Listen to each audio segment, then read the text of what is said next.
Everyone, आप सभी का संगीतास एकेडमी में स्वागत है। और आज के सेशन में हम डिस्कस करेंगे चैप्टर हीट को। तो ये बहुत ही इम्पॉर्टेंट एक टॉपिक है, तो वीडियो के अंत तक बने रहिए क्योंकि आप यहाँ से बहुत कुछ सीख कर जाने वाले हैं और आपका रिवीजन भी हो जाएगा। तो शुरुआत में हमें ये पता होना चाहिए, क्योंकि चैप्टर का नाम हीट है, सो हीट एक्चुअली क्या चीज़ है। तो हीट एक एनर्जी का फॉर्म है जो कि हॉट बॉडी से कोल्ड बॉडी की तरफ फ्लो करता है जब दोनों ही बॉडीज़ को कांटेक्ट में रखा जाए। और यहाँ पर जो हीट का ट्रांसफ़र होता है ये कब तक चलता रहता है, जब तक दोनों ही बॉडीज़ के जो टेम्परेचर है वो इक्वल ना हो जाए। ठीक है, so heat is a form of energy which flows from a hot body to a cold body when they are kept in contact. This process of heat transfer continues till the temperature of both the bodies becomes equal. So क्योंकि ये energy है, one type of energy है, तो SI unit of heat is joule. ठीक है, जिसको capital J से symbolize किया जाता है। सो हीट के साथ साथ ही जो एक और हमारा टर्म हम जानेंगे वो है टेम्परेचर। सो टेम्परेचर क्या है? It is a quantity which tells us the degree of hotness और कोल्डनेस ऑफ अ बॉडी। तो ये एक ऐसी क्वांटिटी है जो हमको बताती है कि कोई भी चीज़, कोई भी बॉडी, कोई भी वस्तु कितना गर्म है या कितना ठंडा है। When a body is heated, जब किसी वस्तु को गर्म किया जाता है तो उसका टेम्परेचर राइज करता है, यानी कि उसका टेम्परेचर बढ़ जाता है। और जब उसको कूल डाउन किया जाता है तो उसका टेम्परेचर घट जाता है, यानी कि टेम्परेचर फॉल करता है। यूनिट्स ऑफ टेम्परेचर यहाँ पर हमको जानना है। तो यहाँ पर 3 यूनिट्स ऑफ टेम्परेचर है। पहला है डिग्री सेल्सियस, दूसरा है डिग्री फ़ारेनहाइट और तीसरा है केल्विन। जो SI यूनिट होता है टेम्परेचर का वो है केल्विन। अब आपको ये फॉर्मूलाज पता होने चाहिए जो कि यहाँ पर दिए गए हैं, कि अगर आपको टेम्परेचर डिग्री सेल्सियस में दिया गया हो और आपको केल्विन में उसको कन्वर्ट करना हो, तब जो फॉर्मूला है वो ये है। यानी कि जो भी टेम्परेचर आपको डिग्री सेल्सियस में दिया रहता है उसके साथ आपको 273 ऐड करना है। ऐड करने के बाद जो आपको सम मिलेगा वो होगा आपका temperature in kelvin. As for example, अगर टेम्परेचर है 20 डिग्री सेल्सियस, ठीक है, तो ये केल्विन में कितना होगा? केल्विन में ये होगा 20 प्लस 273। तो ये अब केल्विन कहलाएगा। तो ये कितना हो जा रहा है? 3 उतरा, यहाँ पे 7 प्लस 2 9 आया और ये 293 केल्विन हो गया टेम्परेचर। यानी कि 20 डिग्री सेल्सियस ही क्या है? 293 केल्विन है। जो दूसरा फॉर्मूला आपको याद रखना है वो है ये वाला, जहाँ पर आपको टेम्परेचर डिग्री फ़ारेनहाइट में दिया रहता है तो आपको क्या करना होगा, उसको डिग्री सेल्सियस में कन्वर्ट करना हो, या अगर डिग्री सेल्सियस में टेम्परेचर दिया रहे आपको डिग्री फ़ारेनहाइट में कन्वर्ट करना हो, तो तब आप ये जो दूसरा वाला फॉर्मूला है उसका इस्तेमाल करेंगे। तो ये फॉर्मूला आप याद कर लीजिएगा, क्योंकि कभी कभार पूछ लेते हैं कि डिग्री सेल्सियस में जो टेम्परेचर है वो ये है, तो फिर डिग्री फ़ारेनहाइट कितनी होगी। ओके, आगे बढ़ेंगे। तो यहाँ पर देखिए मेजरमेंट ऑफ टेम्परेचर। तो टेम्परेचर तो एक क्वांटिटी है, तो कोई भी वस्तु उसका टेम्परेचर क्या है उसको हम कैसे मेजर करेंगे? तो उसको मेजर करने के लिए एक डिवाइस है जो कहलाती है थर्मोमीटर। सो आपके घर में तो ये जो क्लिनिकल थर्मोमीटर है ये होता ही है, क्योंकि हमको बुखार आया है कि नहीं आया उसका पता हमको इसी क्लिनिकल थर्मोमीटर में रीडिंग लेने के बाद पता चलता है। तो जो थर्मोमीटर होते हैं, जो कि NCERT के टेक्स्ट बुक में जो 3 टाइप्स ऑफ थर्मोमीटर दिए गए हैं, मैंने उन्हीं को यहाँ पर मेंशन किया है। तो सबसे पहला है क्लिनिकल थर्मोमीटर, जिसका इस्तेमाल हम बॉडी टेम्परेचर को मेजर करने के लिए करते हैं। फिर आता है लेबोरेटरी थर्मोमीटर, जिसका इस्तेमाल हम कोई भी वस्तु उसका टेम्परेचर नापने के लिए करते हैं। और जो तीसरा है मैक्सिमम मिनिमम थर्मोमीटर, तो ये पिछले दिन या किसी भी दिन का जो मैक्सिमम और मिनिमम टेम्परेचर होता है उसको ये रिकॉर्ड करता है। तो इन्हीं 3 थर्मोमीटर के बारे में NCERT के टेक्स्ट बुक में बताया गया है। तो इसी को मैंने टैबुलेटेड फॉर्म में भी यहाँ पर दिखाया है। तो इस टेबल को आप अच्छे से पढ़ लीजिएगा, इसका आप स्क्रीनशॉट भी ले सकते हैं। यहाँ पर क्या किया है, फर्स्ट कॉलम में मैंने जो 3 टाइप ऑफ थर्मोमीटर है वो मैंने लिख के रखे हैं। फिर उनका जो रेंज ऑफ टेम्परेचर है सेकेंड कॉलम में बताया गया है। फिर इनका जो एक स्मॉल डिवीजन होता है उसका कितना मेजर है वो मैंने थर्ड कॉलम में बताया गया है। और यहाँ पर जो यूजेस है उसको फोर्थ कॉलम में बताया है। तो अगर आप देखें तो सबसे पहला जो थर्मोमीटर है वो है क्लिनिकल थर्मोमीटर, और इसका जो टेम्परेचर रेंज है वो कितना है? 35 degree Celsius to 42 degree Celsius. तो ये आपको याद रखना है। और उसकी जो स्मॉलेस्ट यूनिट होती है, मतलब एक एक जो डिवीजन होता है, ऐसे आपने देखा है ना, एक बिग डिवीजन होता है, फिर उसमें छोटे छोटे डिवीजन होते हैं, फिर एक बड़ा डिवीजन होता है। तो ये जो छोटे छोटे जो डिवीजन्स है उसका मेजर कितना है क्लिनिकल थर्मोमीटर का? वो है 0.2 डिग्री सेल्सियस। और क्लिनिकल थर्मोमीटर का इस्तेमाल हम बॉडी टेम्परेचर को मेजर करने के लिए करते हैं। नेक्स्ट जो है वो है लेबोरेटरी थर्मोमीटर, जिसकी टेम्परेचर रेंज है -10 degree Celsius to 110 degree Celsius. तो इसका भी रेंज आपको याद रखना है। और इसके एक छोटे छोटे डिवीजन का मेजरमेंट कितना है, वो है 1 डिग्री सेल्सियस। इसका इस्तेमाल होता है अलग अलग वस्तुओं का जो टेम्परेचर है उसको मेजर करने के लिए। नेक्स्ट आते हैं मैक्सिमम मिनिमम थर्मोमीटर, जिसका रेंज ऑफ टेम्परेचर ये मैंने इंटरनेट से लिया है, तो अलग अलग जगह पे अलग अलग रेंज बताया गया था, बट जो मेरे को लगा कि ज़्यादातर जगहों पे बताया हुआ है वही मैंने यहाँ पर दिया है। तो इसका जो रेंज है वो है -50 डिग्री सेल्सियस से लेकर 70 डिग्री सेल्सियस, और इसका भी जो स्मॉलेस्ट डिवीजन है, एक एक डिवीजन का मेजरमेंट है 1 डिग्री सेल्सियस। इसका इस्तेमाल पिछले दिन का जो मैक्सिमम टेम्परेचर और जो मिनिमम टेम्परेचर है उसको मेजर करने के लिए किया जाता है। अब कुछ कुछ जो सावधानी है हमको बरतनी चाहिए जब हम क्लिनिकल थर्मोमीटर का इस्तेमाल कर रहे हैं, वो यहाँ पर दिया गया है, जो कि बुक में एडिशनल इंफॉर्मेशन के तौर पर ब्लू बॉक्स में दिया गया था, तो इससे भी क्वेश्चन पूछा जाता है। तो पहले वाले में क्या कहा गया है कि thermometer should be washed before and after use, preferably with antiseptic solution. तो देखिए बहुत जगह पे जैसे हॉस्पिटल्स में क्या होता है कि जो थर्मोमीटर है उससे बॉडी टेम्परेचर लेने के लिए वो जीभ के नीचे रखते हैं थर्मोमीटर को। अब सपोज आपके पहले कोई एक पेशेंट था, उसका भी बुखार उन्होंने चेक किया, तो अगर वो उसको वॉश नहीं करेंगे विथ एंटीसेप्टिक सोल्यूशन, तो अगर आपको बुखार ना आया हो और आपका वो टेम्परेचर ले रहे हैं, तो वो जर्म आपके मुंह पे जाएगा, मुंह से आपके बॉडी के अंदर जाएगा, फिर आप शायद बीमार ना थे बट बीमार हो सकते हैं। तो जो लोग टंग के नीचे रखकर जो क्लिनिकल थर्मोमीटर से रीडिंग लेते हैं उनको क्या करना चाहिए, इसको प्रॉपरली वॉश कर लेना चाहिए। बहुत जगह पे लोग आर्म पिट में भी रख के इसका रीडिंग लेते हैं, तो तब भी उसको वॉश कर लेना चाहिए, ठीक है, क्योंकि ये एक से ज़्यादा लोग परिवार में इस्तेमाल करेंगे तो बेटर है कि उसको अच्छे से किसी एंटीसेप्टिक सोल्यूशन से धो लिया जाए before and after use. Second point में कहा गया है before use the mercury level should be below 35 degree Celsius. तो आपको ये ध्यान में रखना है कि जब भी आप रीडिंग ले रहे हो तो जो मर्क्यूरी जो वहाँ पे रहता है, जो कि रीडिंग हमको बताती है, तो जो मर्क्यूरी का लेवल है वो 35 डिग्री सेल्सियस से कम होनी चाहिए, ये आपको इंश्योर कर लेना है। थर्ड जो पॉइंट है यहाँ पे बताया गया है the level of mercury should be along the line of sight while we are reading the temperature in clinical thermometer. तो सपोज आपने थर्मोमीटर ली, ठीक है, तो थर्मोमीटर में एक स्केल होता है, इस टाइप का यहाँ पे स्केल होता है, तो जब आप रीडिंग ले रहे हैं ना, तो ये जो स्केल है ये एकदम आपकी आंखों के सामने होना चाहिए, ना थर्मोमीटर आपके लाइन ऑफ साइट से ऊपर होना चाहिए, ना ही नीचे होना चाहिए, ना ही साइड में होना चाहिए, वरना रीडिंग आप ठीक से नहीं ले पाएंगे। तो वही चीज़ यहाँ पर बताई गई है कि जब भी आप रीडिंग ले रहे हो टेम्परेचर का, तो वो एकदम आपके लाइन ऑफ साइट के बराबर होना चाहिए, ताकि जो मेजरमेंट है वो एक्यूरेट आए। मतलब मेजरमेंट तो आ ही जाता है, आप उसको ठीक से रीड कर पाए। नेक्स्ट कहा गया है we should handle the thermometer with care, it will break if it hits against some hard object. तो क्या होता है कि जो क्लिनिकल थर्मोमीटर होता है उसकी बॉडी किस चीज़ की बनी होती है, कांच की बनी होती है, प्लस उसका जो बल्ब होता है जहाँ पर मर्क्यूरी रहता है वहाँ पे भी वो कांच का ही बना होता है। तो हमको जो क्लिनिकल थर्मोमीटर है उसको बहुत ही केयरफुली हैंडल करना चाहिए, वरना अगर किसी सख्त चीज़ से ये टकरा जाए तो ये टूट सकता है, और जो मर्क्यूरी एक टॉक्सिक मेटल है वो इधर उधर बिखर जाएगा, है ना, तो ऐसा नहीं होना चाहिए। जो लास्ट प्रिकॉशन है रिगार्डिंग क्लिनिकल थर्मोमीटर वो है the thermometer should not be held by the bulb while reading the temperature on it. तो ये जो बल्ब वाला हिस्सा है इसको पकड़कर रीडिंग नहीं लेनी है, ठीक है, इसको पकड़कर रीडिंग नहीं लेनी है, क्योंकि क्या होता है ये हमारे बॉडी टेम्परेचर को सेंस करके क्या होता है मर्क्यूरी का लेवल बढ़ता है। तो हमको क्या करना चाहिए, इस पार्ट में इसको होल्ड करके फिर रीडिंग लेनी चाहिए। वैसे ही कुछ प्रिकॉशंस हमको लेबोरेटरी थर्मोमीटर के बारे में भी बताया गया है। तो क्या बताया गया है, it should be kept upright and not tilted. तो जब भी हम लेबोरेटरी थर्मोमीटर का इस्तेमाल कर रहे हैं किसी भी सब्सटेंस का टेम्परेचर लेने के लिए, तब हमको जो थर्मोमीटर है उसको एकदम स्ट्रेट रखना है इस तरीके से, ठीक है, वो झुका हुआ नहीं होना चाहिए, कहीं से भी स्ट्रेट रहना चाहिए। और दूसरा कहा गया है the bulb should be surrounded from all sides by the substance of which the temperature is to be measured, the bulb should not touch the surface of the container. तो सपोज मैंने यहाँ पर एक बीकर ली है और उस beaker में मैंने गर्म पानी लिया हुआ है, ठीक है, तो ये जो गर्म पानी है ये चारों तरफ से इस लेबोरेटरी थर्मोमीटर के बल्ब को घेरे हुई होनी चाहिए, और ये जो लेबोरेटरी थर्मोमीटर का बल्ब है वो कंटेनर के बॉटम के साथ टकरानी नहीं चाहिए या उसके कांटेक्ट में नहीं होनी चाहिए, वरना रीडिंग ठीक से नहीं आएगी। तो ये दो चीज़ें हमको ध्यान में रखना है जब भी हम लेबोरेटरी थर्मोमीटर का इस्तेमाल कर रहे हो।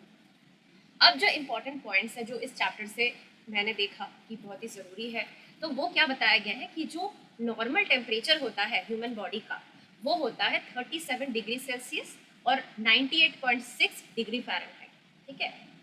जो क्लिनिकल थर्मोमीटर होता है उसका इस्तेमाल सिर्फ ह्यूमन बॉडी टेम्परेचर को मेजर करने के लिए ही करना चाहिए और इसको धूप में या आग के पास नहीं रखना चाहिए क्योंकि ये टूट सकता है। यहाँ पर ऐसा देखा गया है क्योंकि क्लिनिकल थर्मोमीटर में जो मर्करी का इस्तेमाल होता है तो ये बहुत ही मतलब टॉपिक ऑफ कंसर्न है क्योंकि ये एक टॉक्सिक सब्सटेंस है और इसको इजीली डिस्पोज भी नहीं किया जा सकता। तो इसलिए आजकल क्लिनिकल थर्मोमीटर की जगह पे आ गए हैं डिजिटल थर्मोमीटर्स और यहाँ पर मर्करी का इस्तेमाल नहीं होता है। नेक्स्ट बताया गया है कि जो लेबोरेटरी थर्मोमीटर है उसका इस्तेमाल हम बॉडी टेम्परेचर को नापने के लिए नहीं कर सकते क्योंकि लेबोरेटरी थर्मोमीटर में किंक नहीं होता है।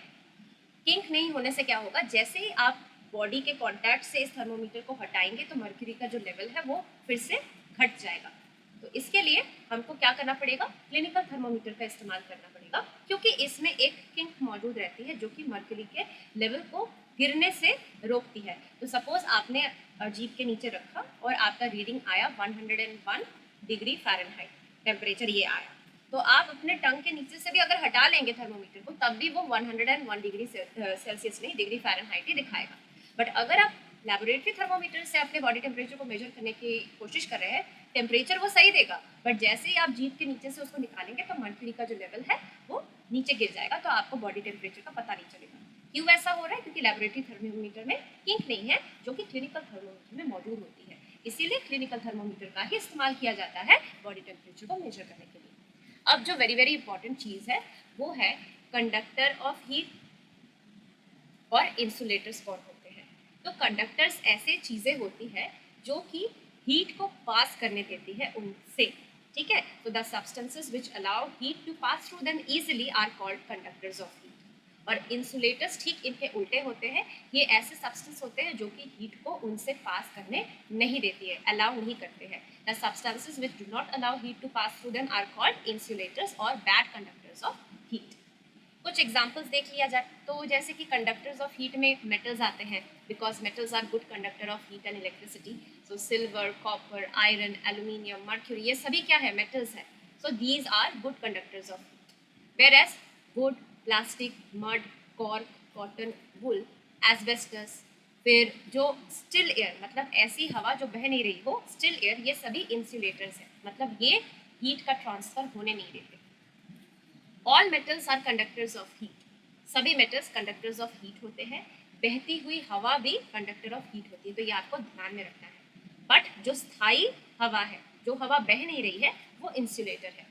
All pure liquids except mercury and gases are bad conductors of heat. तो सभी जो प्योर लिक्विड्स है मर्क्यूरी को छोड़ के, क्योंकि वो एक मेटल है, और जो गैसेस होते हैं वो सभी बैड कंडक्टर्स ऑफ हीट, तो ये आपको ध्यान में रखना है। आगे अगर हम बढ़ेंगे तो यहाँ पर हम 3 different modes of heat transfer को समझेंगे जो कि है कंडक्शन, कन्वेक्शन और रेडिएशन। सो बारी बारी से समझते हैं। सबसे पहले कंडक्शन को समझ लिया जाए। Conduction is the process of transfer of heat from hot end of the body to the cold end from molecule to molecule of the medium. So conduction में क्या होता है, जो हीट का ट्रांसफर होता है वो hot end of the object to cold end of the object होता है। और ये कैसे पॉसिबल होता है, जो मॉलिक्यूल्स होते हैं मीडियम के उसी के थ्रू होता है। तो कंडक्शन के लिए हमको मीडियम की ज़रूरत होती है। Conduction requires a medium for transfer of heat. Heat transfer by conduction occurs mainly in solids. So solids में हीट का जो ट्रांसफर होता है वो कंडक्शन के थ्रू ही होता है। It also occurs in liquids and gases. Liquids and gases में भी ये होता है कंडक्शन जो प्रोसेस है। कंडक्शन को समझने के लिए यहाँ पर मैंने जो डायग्राम ड्रॉ किया है, अगर आप देखेंगे तो यहाँ पे एक मेटालिक कंटेनर है, ठीक है। सो इस कंटेनर का जो हैंडल है वो भी मेटालिक ही है। आप देख पा रहे हैं कि यहाँ पर आग जल रही है और यहाँ पर क्या हो रहा है, मेटालिक कंटेनर गर्म हो रहा है। सो सबसे पहले मेटालिक कंटेनर का ये वाला पार्ट गर्म हो रहा है।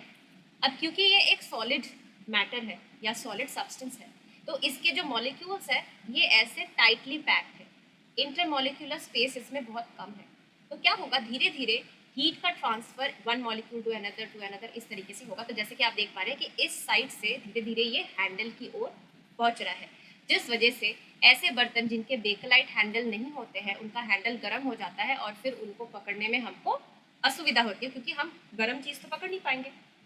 तो handle of the pan becomes hot due to conduction. तो यहाँ पर कंडक्शन प्रोसेस को दिखाया गया है। हैंडल पैन का क्यों गर्म हो रहा है? वो हो रहा है कंडक्शन की वजह से, क्योंकि जो हीट का ट्रांसफर हो रहा है वो इस यू वाले पार्ट से हैंडल की तरफ मूव कर रहा है, जिस वजह से हैंडल गर्म हो जा रही है। तो फिर बेकलाइट के हैंडल्स क्यों इस्तेमाल किए जाते हैं? क्योंकि बेकलाइट एक इंसुलेटर है, तो हीट का ट्रांसफर वहाँ पे नहीं हो पाता है, हैंडल गर्म नहीं होता है, तो हम इजीली कोई भी मेटेलिक कंटेनर जिसकी बेकलाइट हैंडल्स है उसको पकड़ सकते हैं। नेक्स्ट है convection. Convection is the process of heat transfer by the actual movement of the molecules of the medium. So convection में जो हीट का ट्रांसफर होता है वो जिस मीडियम के मॉलिक्यूल्स होते हैं उनके एक्चुअल मूवमेंट की वजह से हीट का ट्रांसफर होता है। मतलब कोई भी फ्लूइड हो, जैसे कि गैस हो या लिक्विड हो, वो तो मॉलिक्यूल्स के बने हुए हैं, है ना, क्योंकि वो तो मैटर है, तो मैटर किनके बने हुए हैं? मॉलिक्यूल्स के बने हुए हैं। तो मॉलिक्यूल्स यहाँ पर एक्चुअली मूव करते हैं और उनके मूवमेंट की वजह से ही क्या होता है? हीट का ट्रांसफर होता है। कहाँ पे ऐसा होता है? कन्वेक्शन में ऐसा होता है। It requires a medium for the transfer of heat. So both conduction and convection, इनको मीडियम की जरूरत है ताकि हीट का ट्रांसफर हो सके।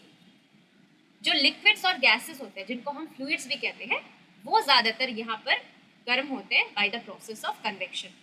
उनमें हीट का ट्रांसफर होता है bye the process of convection. तो यहाँ पर अगर आप एक डायग्राम को देखेंगे तो आप देख पा रहे हैं कि एक पतीले में हमने कोई एक फ्लूइड रखी हुई है और नीचे आग जल रही है।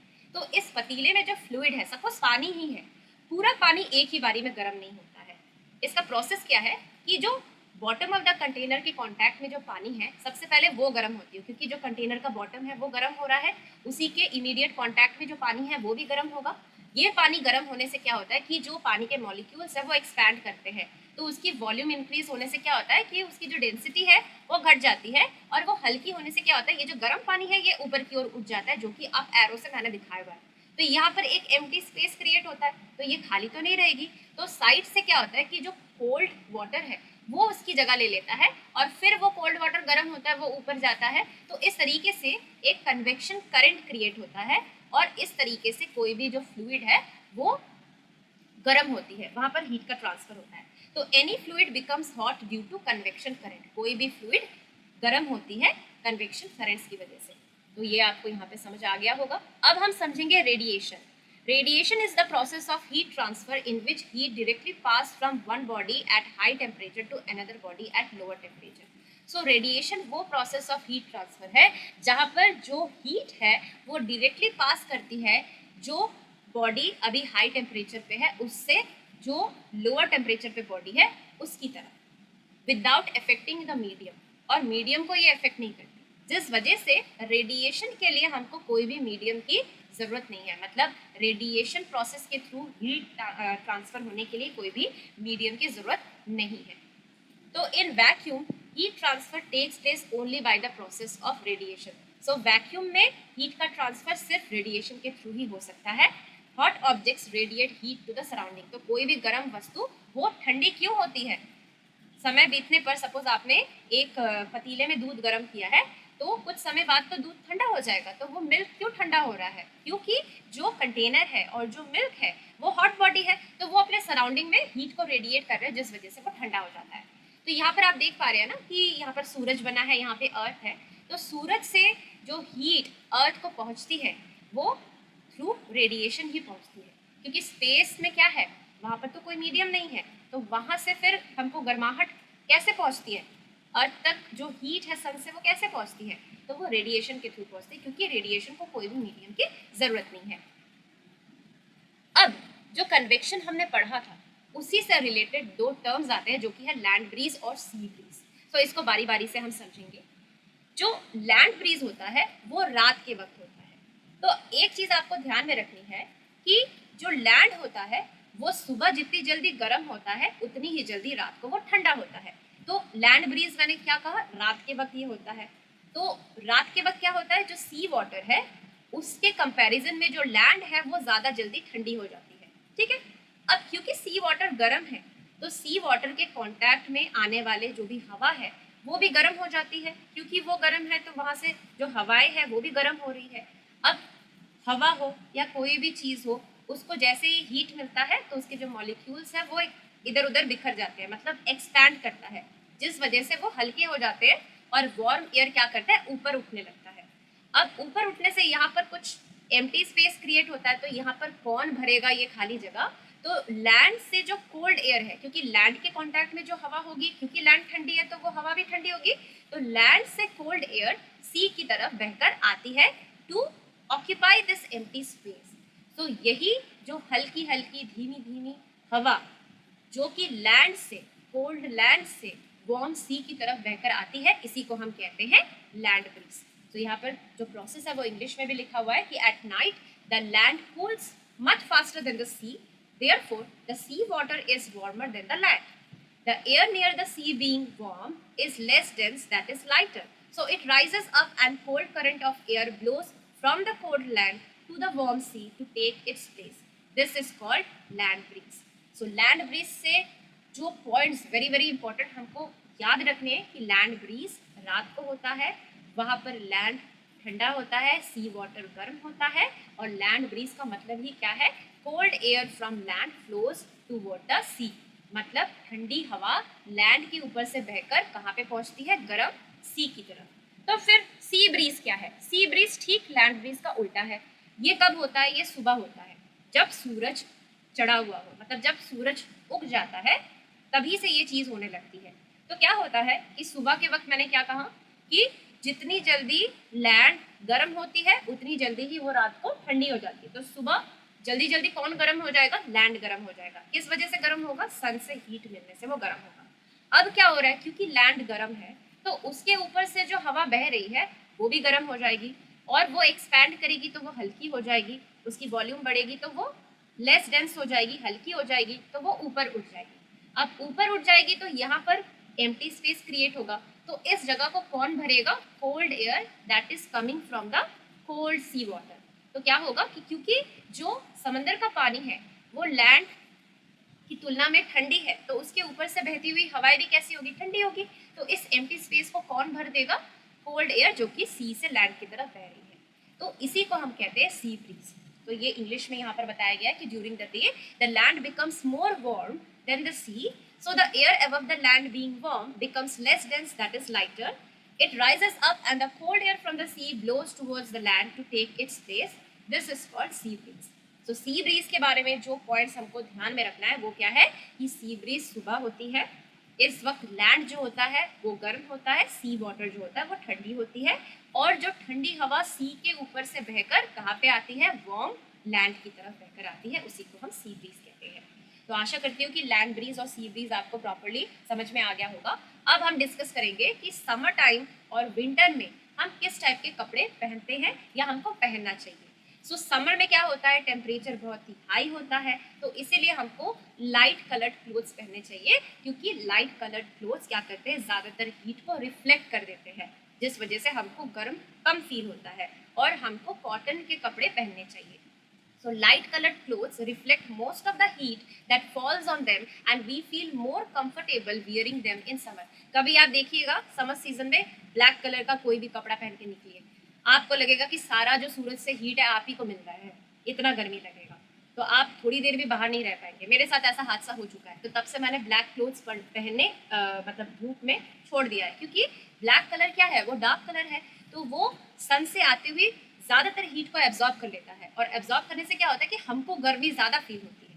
ठीक है, अब सर्द के मौसम में हमको कैसे कपड़े पहनने चाहिए? उस टाइम हमको डार्क कलर्ड क्लोथ्स पहनने चाहिए, क्योंकि उससे क्या होगा, सन से जो हीट मिल रही है उसे एब्जॉर्ब कर लेगा, तो उससे क्या होगा, हमको गर्माहट फील होगी, और हम ऊनी कपड़े भी पहनते हैं उस टाइम। सो डार्क सरफेसेस क्या करते हैं, वो ज़्यादातर हीट को एब्जॉर्ब करते हैं, जिस वजह से हमको सर्द के मौसम में डार्क कलर्ड क्लोथ्स पहनकर आराम फील होता है, क्योंकि वो हमारे बॉडी टेम्परेचर को मेंटेन करता है, हमको गर्म रखता है। आगे हम यहाँ पर पढ़ेंगे how woollen clothes keep us warm in winter, किस तरीके से जो ऊनी कपड़े हैं वो हमको ठंड के मौसम में गर्म रखते हैं। तो सबसे पहले यहाँ पर जो चीज़ बताई गई है कि जो वुल है यानी कि जो ऊन है वो पुअर कंडक्टर ऑफ हीट है या बैड कंडक्टर ऑफ हीट है। क्यों ऐसा है? क्योंकि अगर आप देखेंगे ऊन के कपड़े में ना आपको ऐसे बहुत से रेशे देखने को मिलेंगे, जिनको हम इंग्लिश में क्या कहते हैं, फाइबर्स कहते हैं। अब ये जो एक एक रेशे है इनके बीच में आपको गैप दिख रहा है ना, तो गैप में क्या रहता है, गैप में रहता है एयर, ट्रैप्ड फॉर्म में रहता है। ठीक है, अब क्योंकि ये ट्रैप्ड फॉर्म में है मतलब ये हवा कैसी है, ये स्टिल एयर है। स्टिल एयर मतलब स्थायी, ये बह नहीं रही है। और हमने क्या पढ़ा था कि जो स्टिल एयर होती है वो क्या है, वो एक इंसुलेटर है, वो इंसुलेशन का काम करती है। तो क्या होगा कि वो हमारे बॉडी से हीट को बाहर के सराउंडिंग में जाने नहीं देगी, क्योंकि हमारी बॉडी गर्म है बाहर की सराउंडिंग से विंटर सीजन में, तो हीट का ट्रांसफर कैसे होगा, बॉडी से सराउंडिंग की ओर होना चाहिए। बट ये जो ऊनी कपड़े हम पहनते हैं और उनके फाइबर्स के बीच में जो हवा ट्रैप्ड रहती है, वो इंसुलेशन का काम करती है, इसलिए हमारी बॉडी की हीट बाहर ट्रांसफर नहीं होती है और हमको वो गर्म रखती है। तो यही चीज यहाँ पर बताई गई है कि moreover there is air trapped in between the wool fibres. This air prevents the flow of heat from our body to the cold surroundings, so we feel warm. Okay? अब यहाँ पर एक क्वेश्चन भी book में ही दिया गया था, What would you choose? आपको दो ऑप्शन दिए गए हैं। सर्द के मौसम में क्या आप एक मोटा ब्लैंकेट का इस्तेमाल करेंगे या दो पतले पतले ब्लैंकेट्स को ज्वाइन करके उसका इस्तेमाल करेंगे? तो जैसे कि अगर आपको ये जो एयर ट्रैप्ड का ये जो कॉन्सेप्ट है, ये अगर आपको नहीं पता होगा तो आप झट से बोलेंगे हम तो भाई एक मोटा सा ब्लैंकेट ही इस्तेमाल करेंगे, इससे हमको ज़्यादा गर्माहट मिलेगी। बट अगर आपको ये पता चल जाए कि कहीं पे भी अगर गैप रहे तो वहाँ पर एयर उस जगह को ऑक्यूपाई कर लेती है और स्टिल एयर क्या है, वो एक इंसुलेटर है, तो वो हीट के ट्रांसफर को बॉडी से सराउंडिंग की तरफ होने नहीं देगी। तो फिर आप बोलेंगे कि नहीं नहीं, हम तो पतले दो ब्लैंकेट्स का इस्तेमाल करेंगे, क्योंकि क्या होगा, ये एक ब्लैंकेट है, ये दूसरा ब्लैंकेट है, इनके बीच में गैप तो होगा ही, जितना भी कम हो बट गैप तो होगा। गैप में कौन जगह ले लेगा, वो ले लेगा एयर, और ये एयर कैसी होगी, ये स्थायी एयर होगी, यानी कि स्टिल एयर होगी जो कि इंसुलेटर है।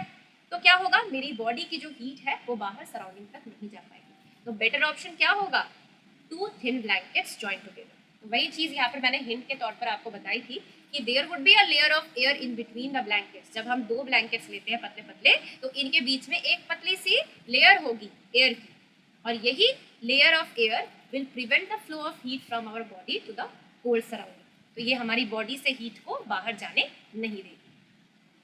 एक और चीज़ जो बुक में मेंशन की गई थी वो था हॉलो ब्रिक्स। तो यहाँ पर आप जो ईंट देख पा रहे हैं ना, ये कहलाते हैं hollow bricks, HOLLO, hollow bricks. Hollow मतलब क्या, अंदर से खोखले। तो आप देख पा रहे हैं ना कि ये जो नॉर्मल ईंटें होती है वैसी नहीं है, इसके अंदर हॉलो है, मतलब इसका अंदर खाली खाली जगह है, आपको दिख पा रहा है। तो क्या होता है कि हॉलो ब्रिक्स से बिल्डिंग्स बनाने से क्या होता है कि ये जो हॉलो पार्ट्स है, यहाँ पे आपको जो खोखले पार्ट्स दिख रहे हैं, यहाँ पर कौन अटक जाता है, एयर अटक जाता है, और एयर क्योंकि इंसुलेटर है तो ये इंसुलेशन का काम करती है। तो क्या होता है कि गर्मी के दिनों में जो सूरज का जो हीट है वो बाहर से रूम के अंदर नहीं आ पाती अगर हम ऐसे हॉलो ब्रिक्स से दीवारें बनाएं। और सर्द के मौसम में क्या होता है कि जो हमारे रूम का टेम्परेचर होता है वो थोड़ा गर्म होता है, बाहर सराउंडिंग ठंडी होती है, तो रूम से भी जो हीट है वो बाहर नहीं जा पाती है। तो हॉलो ब्रिक्स के बारे में यही चीज़ मेंशन की गई थी कि बहुत से घर ऐसे हॉलो ब्रिक्स से बनाए जाते हैं, मतलब उनकी जो दीवारें हैं हॉलो ब्रिक्स से बनाई जाती है, क्योंकि यहाँ पर जो हॉलो पार्ट है वहाँ पर एयर ट्रैप फॉर्म में रहता है जो कि इंसुलेशन का काम करता है और हीट का ट्रांसफर होने नहीं देता।